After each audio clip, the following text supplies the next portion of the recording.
우리가 하나 성령이 오셔서 죄와 의와 심판에 대하여 책망하신다 그랬어요. 하나님은 우리를 진리로 가게 하시기 위해서 진리의 성령의 역사는 뭐냐면 심판이에요. 날마다 심판하시는 하나님이세요. 분초마다 우리를 심판하셔서 우리의 죄악을 폭로시키셔서 아주 이 똥통 이거를 다 비시려고 아시겠습니까? 그래서 참빛이 온전히 들어와서 살게 하시려고. 그런데 우리는 나를 괴롭게 하는 사람은 다 마귀 새끼 이러잖아요, 그죠? 나를 넘어지게 하는 마귀, 나를 방해하는, 내 신앙을 방해하는 사람이라고 생각하고 그렇게 사단이 우리를 꼬시고 미혹했습니다. 그것이 주님인데 그 사람을 통해서 내 죄를 폭로시키시고 나됨을 폭로시켜서 나를 인정하라고 하시는 겁니다. 주님, 내 꼬라지는 이거밖에 안 됐습니다. 주여, 이 똥통이 언제나 벼지겠습니까? 이 쓰레기통이 언제나 벼지겠습니까? 그러나 소망 중에 즐거워하겠습니다. 언젠가는 이게 다 벼져서 주님으로 충만할 때에 왕같은 제사장이요, 얼마나 많은 형제들을 그리스도 앞에 사랑으로, 용서로, 내 용서가 사랑이 아니라 그분의 은혜로, 그분의 사랑으로, 능력으로 내가 용서할 필요도 없어요. 그냥 주님이 하시는 거니까 그 사랑 안에서 살 수 있게 하시려고 하나님께서는 그렇게 하시는 겁니다. 제가 말씀드렸잖아요. 타락의 그 가장 큰 열매가 뭡니까? 자존심이잖아요. 그죠? 이 자존심이 사단의 왕같은 성품입니다. 그래서 이 속에 우리가 뭐가 들어있죠? 저는요, 내가 마귀인지 마귀가 난지, 내가 마귀인지 이 분간이 안 되는 거예요. 그런데 보니까 제가 깨달았어요. 아담이 타락할 때에 이게 쫙 붙었구나. 그래서 예수님이 뭐라 그래요? 너희는 네 애비는 마귀니라 그러잖아요. 그러니까 우리는 마귀 시키잖아요. 이걸 부정할 길이 없는 거예요. 보니까 세례 요한도 이 독사의 새끼들아, 그 거룩한 유대인들에게, 세상에 얼마나 철두철미하게 법을 지키는 유대인들에게 독사의 자식이라고 그렇게 얘기했잖아요. 그러니까 하나님은 나를 문제를 일으키시고 내가 싫어하는 사람만 왜 보내시느냐? 내 속에 그놈을 탈로시키려고. 그러니까 하나님이 나를 때리시는 게 아니라 이 속에 있는 마귀를 때려가지고 내쫓아서 당신이 들어가셔서, 만왕의 왕이신 그분이 들어가셔서 탈을 씻으시고 재창조를 하시려고 그렇게 주님은 역사하시는데, 우리는 그냥 내가 싫어하는 놈은 다 마귀 새끼예요. 지가 마귀니까 마귀 새끼로 보이는 거고, 하나님이 충만한 사람은 모든 게 다 하나님으로 보여지는 거예요. 이 놀라운 변화가 진리의 세계예요. 그러니까 우리는 은혜의 세계, 그죠? 우리는 남 따라가느냐고 정신이 없어요. 그래서 주님을 항상 그냥 마리아하고 요셉이 그 예루살렘에 올라갔다가 예수님 잊어버리는 것처럼 날마다 잊어버리고 3일길 하루길 뭐 잊어버리고 사흘길 찾아 내려가는 것처럼 날마다 사단은 우리로 하여금 미혹을 해서 그냥 하나님의 능력만 구하게 하는 거예요. 그 은사와 능력이 똥통 위에 세워지면 그 어떻게 되는 거예요? 우리 상상해 보세요. 내가 십자가를 알지 못하는 채 은사와 능력을 받았다고 합시다. 그럼 이 안에서 그놈이 어떻게 그걸 사용하겠어요? 무당은 하나님 거를 훔쳐다가 변질시켜서 사용하는 거예요.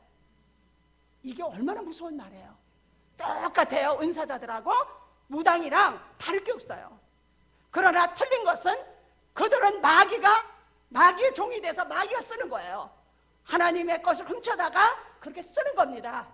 다 맞추잖아요. 은사도 마찬가지잖아요. 다 그렇잖아요. 그러나 우리는 예언이라고 하는 것은, 제가 그래요. 우리 아들이 아이업에서 공부를 하는데 뭐 그건 예언이 아니야. 안위지. 안위. 하나님께서 그대를 사랑하십니다. 너무너무 사랑하신다. 그건 예언이 아니라 안위를 주시기 위해서 용기를 내게 해서 더 좁은 길로 가도록 안위하시는 것이지 예언이 아니다. 예언이라고 하는 것은 권면하고 책망해서 그로 하여금 그리스도를 잘 따라가게 하는 것이 예언이다. 그리스도의 몸을 세우는 것이다. 그 고린도전서 14장에 밝히 나와 있잖아요. 다 그것이, 왜냐하면 예언이 우리가 우리의 장래를 아는 거 이런 거 하지 마세요. 얼마나 그게 무섭게 방해를 하는지 몰라요. 그냥 하나님께서 나를 쓰신다니까 그냥 팡팡 놀지 뭐. 얼마나 무서운 거예요. 세상에 우리 어머니들이 기도를 거꾸로 해가지고 큰종되게 해달라고 하는 거는 고통을 충만하게 내 새끼한테 칠 수 없어서 이러는 거 아니에요? 뭣도 모르고 큰종이 되게 해달라고 그랬어요. 얼마나 고통이 많겠어요. 만갈래로 찍힘을 받고 누가 그 길을 따라가겠어요? 큰종이 돼가지고. 그러니까 우리 어머니들은 욕심은 많아가지고 뭣도 모르고 막 기도를 해가지고 자식들이 그냥 이리저리 그냥 두드려 맞느냐고 정신이 없는 거죠. 이렇게 우리가 무분별하게 하나님 앞에 기도를 올렸다는 거예요. 기도를 하시기 전에 반드시 성령께 내가 어떻게 기도했으면 좋겠느냐고 반드시 그분에게 여쭤봐야 됩니다. 할렐루야. 내 멋대로 기도를 하면 안 돼요. 주님께 반드시 지금 내가 내 자식을 위해서 어떻게 기도하기를 원하느냐고 성령께 여쭤야 돼요. 그래서 계속 아무 소리 안 했으면 그냥 계속해서 물어봐야 돼요. 그래서 물으시면 뭐라 그러시면 그게 그 지혜로 따라서 자식을 섬기는 거예요. 그 자식을 해방시켜 주는 거잖아요. 죄로부터, 묶인 대로부터. 누가 예수의 사랑에, 예수의 은혜에 안 엎어질 사람이 어디 있겠어요? 예수님의 은혜가 내 안에 충만하면 그 자식이 나를 사랑하지 말라고 나가라고 집 밖에 나가라고 이래도 절대 안 나가요. 왜? 예수님의 사랑에 큰 넓고 풍성하고 생명력이 넘치는 지혜가 충만한, 아니 그 어머니한테 왜 밖에 뭐로 나가겠어요? 율법으로 그냥 충만하니까 애들 그냥 가시 같으니까 애들이 막 이렇게 집안에 있을 수가 없는 거죠. 모든 게 여러분들이 그냥 율법도 지키질 줄 모르면서 눈은 열어져가지고 옳고 그름을 알아가지고 그냥 아는 것만큼 막 남편이랑 새끼랑 막 찔러대니까 그냥 아주 살벌한 거죠, 집안이. 주님이 아니시죠. 우리가 그래서 너무너무 위험한 겁니다. 십자가를 모른 채 은사를 사용하지 마세요. 그것은 나를 죽음으로 몰고 가요. 내가 그랬습니다. 나는 강력한 은사자예요. 나는 아마존에서 군사같이 살았어요. 저렇게 아마존에 그냥 기도할 수 있다는 것이 그게 하루아침에 이루어진 일이 아니에요. 17년 동안 하나님 앞에 목숨을 내놓고 기도했던 일이에요. 군사같이 사는 거예요. 남은 살려주고 나는 죽음으로 갑니다. 은사라는 것이 남은 살려주고 나는 죽을 수 있다는 거예요. 십자가를 모른 채 사용하면, 여러분들이 십자가를 모른 채 능력을 받으면 이 안에 있는 그놈이 영광을 받게 해요. 바벨탑을 쌓게 하고 가인의 제사를 드리게 하고, 여러분들이 은사와 능력이 있는데 늘 내 마음에 상처가 된다, 상처를 받는다, 누가 뭐라 그래 그러면 섭섭하고, 누가 뭐라 그러면 화탁해하고, 그러면 그 육신에 있는 사람이잖아요. 그러면 아직까지 그 사람은 은혜에 이르지 않은 사람이에요. 성경의 상처를 누가 받았죠? 가인이 받았잖아요. 살인했죠. 그 손자는 70명이나 죽였어요. 받은 상처를 인해서. 그러니까 아직까지 내가 상처를 받는다. 그것은 바로 내가 아직까지 주님을 속에 안 들어간 거예요. 그래서 저는 누가 이렇게 말을 하는데 괜히 가슴이 아프고 상처가 되면 너무 깜짝 놀라는 거예요. 내가 집 밖으로 나갔구나.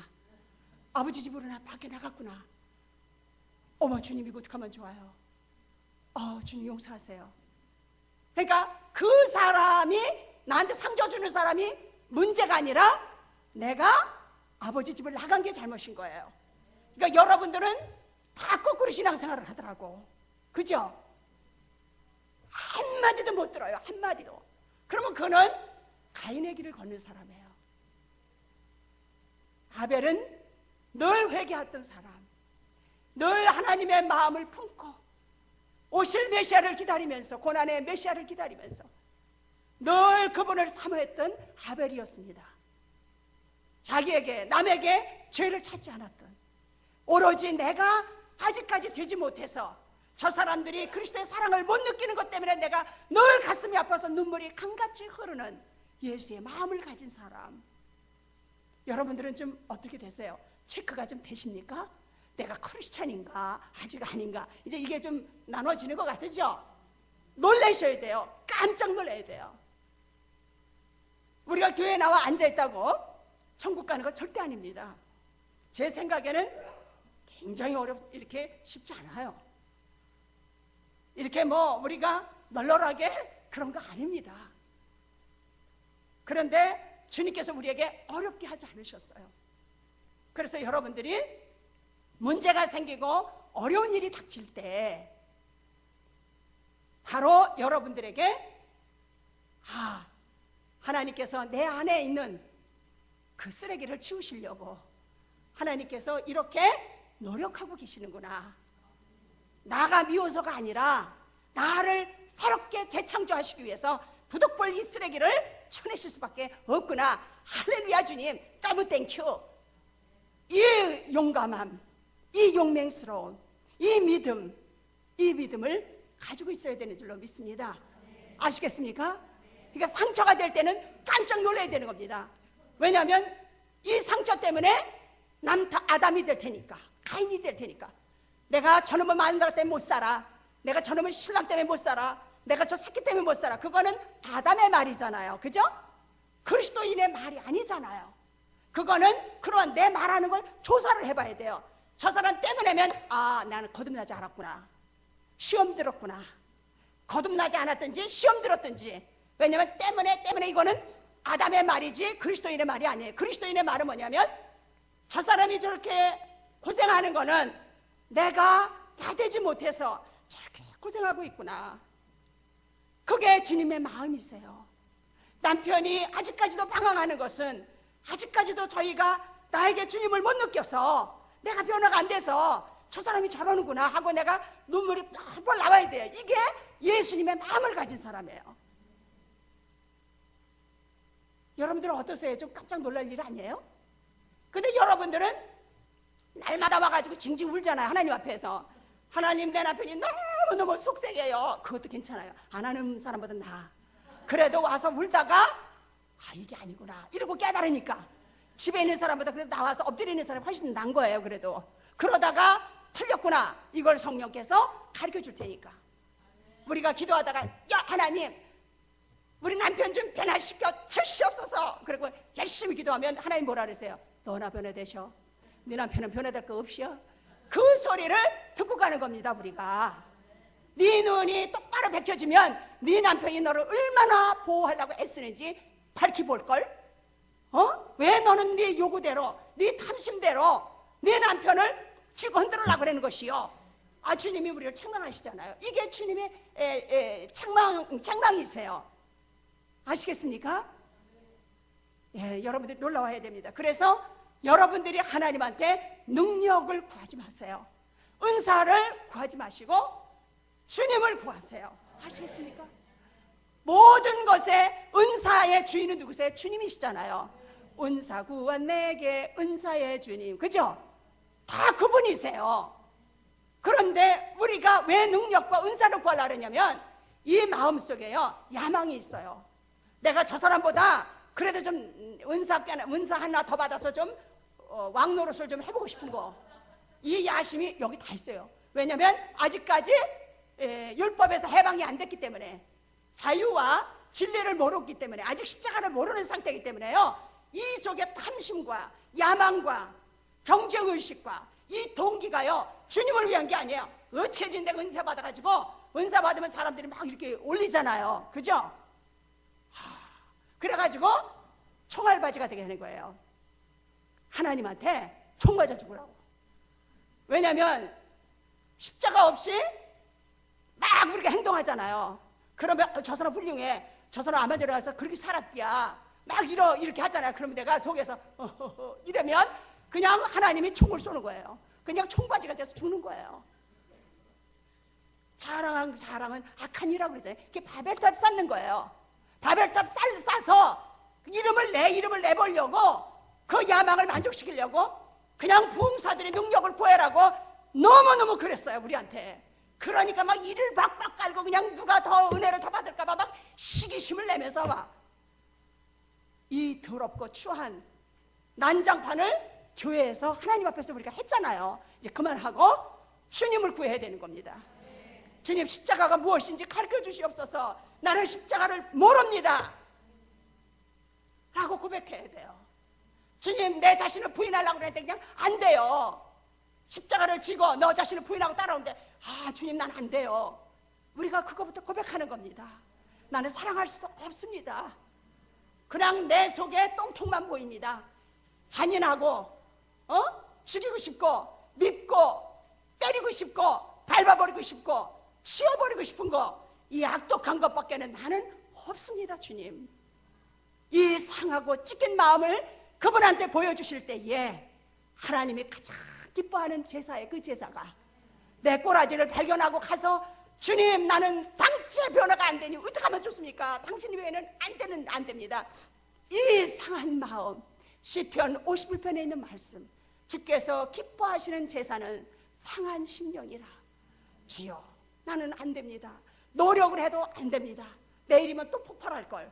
하나님, 이거 안 됩니다 하고 주님 앞에 있는 그대로 날마다 상한 것을 가지고 나가는, 그럴 때에 주께서 기뻐하시는 겁니다. 보네퍼가 이런 얘기했습니다. 경건하기 위해서 기도하는 자는 음란한 행위요. 얼마나 무서운 말이에요. 경건하기 위해서 기도하는 자는 음란한 행위를 하는 사람이래요. 우리는 다만 죄인으로 하나님 앞에 나아가는 것으로 충분합니다. 할렐루야.